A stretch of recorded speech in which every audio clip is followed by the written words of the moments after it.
Magandang araw! Ang asignatura natin ngayon ay Mathematics para sa ikalawang baitang, Quarter 1, Week 7.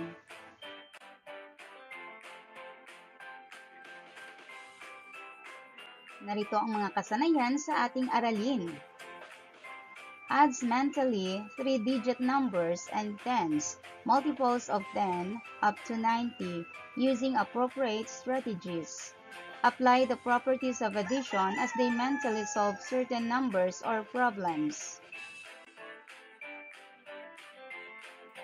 Bago tayo magpatuloy, tayo muna at magbalik-aral. Isulat ang expanded form ng mga numero. 452.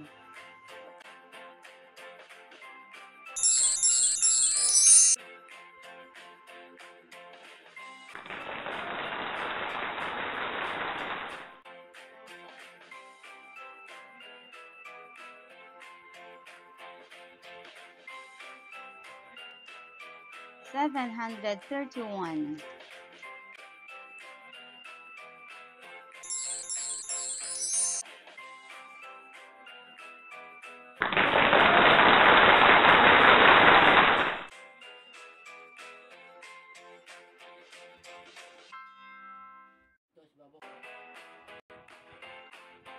366.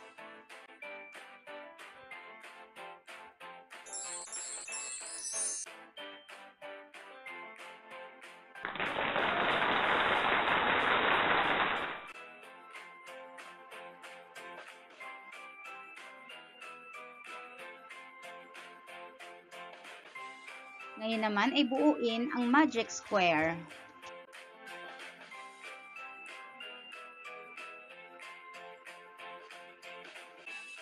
Narito ang mga hakbang sa pagbuo ng magic of square. Number 1, idagdag ang dalawang numero sa bawat hilera. Number 2, idagdag ang dalawang numero sa bawat hanay. Number 3, idagdag ang dalawang numero sa huling row at idagdag ang dalawang numero sa huling column. Ang mga kabuuan ay dapat na magkapareho.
Alam kong nakahanda ka na para sa ating panibagong aralin.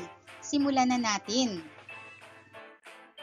Ngayon, sa ating panibagong aralin ay matututunan mo ang addition. By 3-digit numbers and tens, multiples of 10 up to 90 using appropriate strategies. Basahin ang mga numero na may 3-digit numbers.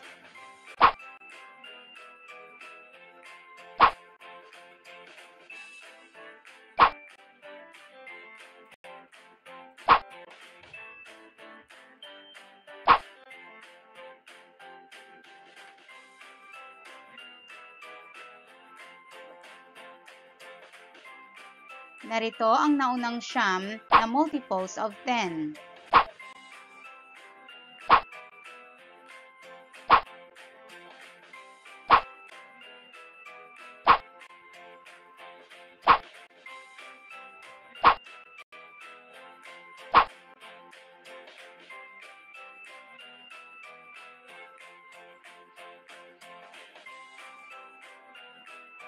Subukan mong sagutan ng mabilis ang mga sumusunod.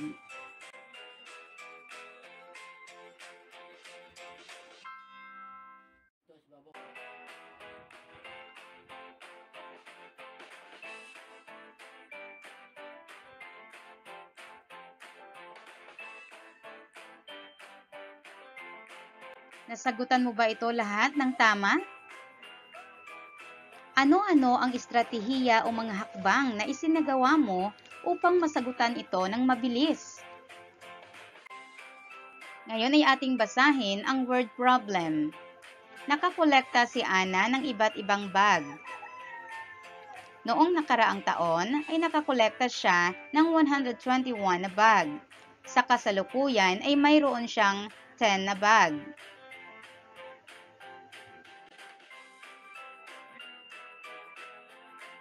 Ngayon ay ating suriin ang ating word problem. Sino ang nangolekta ng mga bag?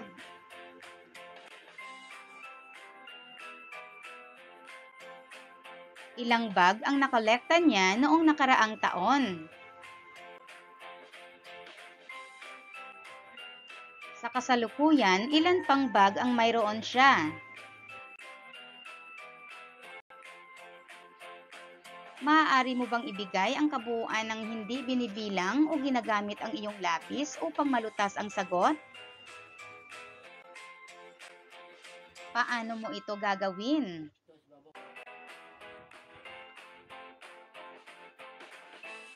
Sa paglutas ng ating word problem, maaari natin itong isagawa. Ang pamilang na pangungusap ay 121 plus 10. Maaaring isagawa ang pagdaragdag sa isip lamang ng mga numerong ito. Una, ihiwalay ang daanan, sampuan at pagsamahin ang mga nasa isahan.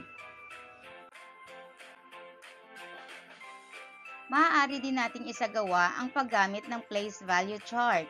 Tingnan ang ating place value chart. Mayroon tayong ones place, tens place at hundreds place. Una nating ihahanay ang mga numero ayon sa kanilang place value.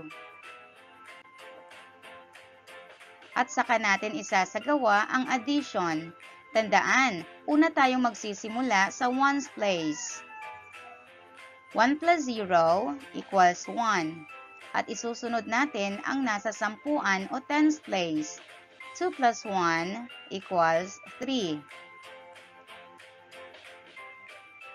At ihuhuli natin ang nasa hundreds place. Bring down 1. 121 plus 10 equals 131.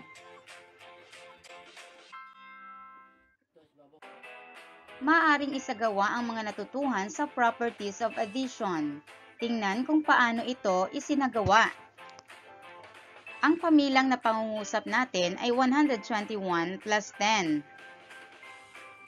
Sa pagdaragdag ng mga numerong ito sa isip lamang, unang ihiwalay ang daanan, pagsamahin ang sampuan, at pagsamahin ang mga nasa isahan.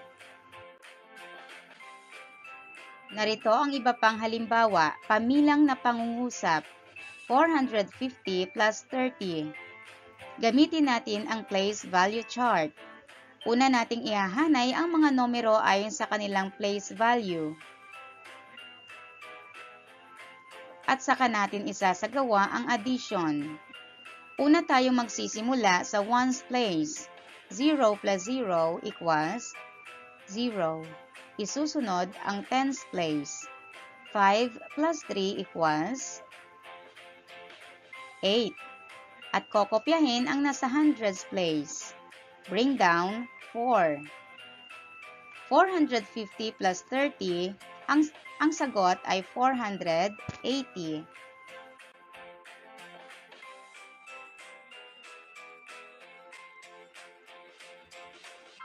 Maaari din nating isagawa ang expanded form.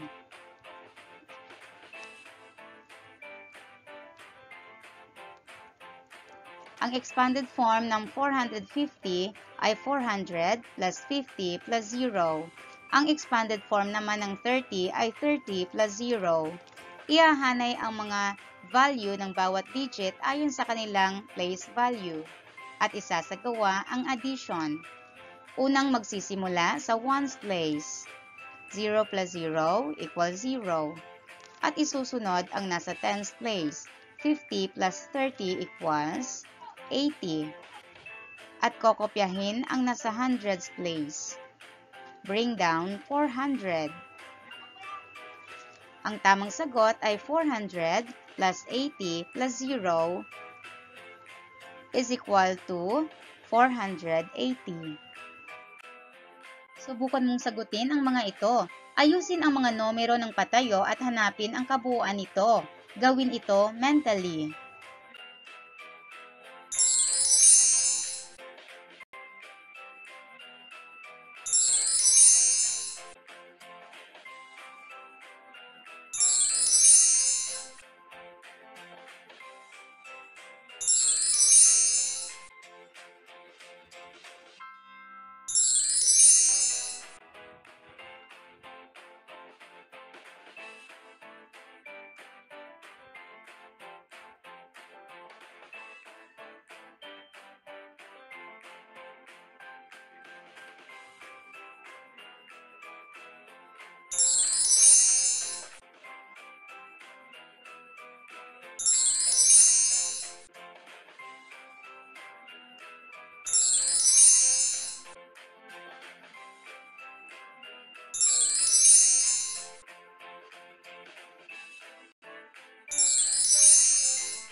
Narito naman ang mga nasa pangkatang gawain.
Tandaan, sa pagsasama ng 3-digit numbers by 10 sa isip, pagsamahin ang nasa isahan, isunod ang sampuan at kopyahin ang nasa sandaanan.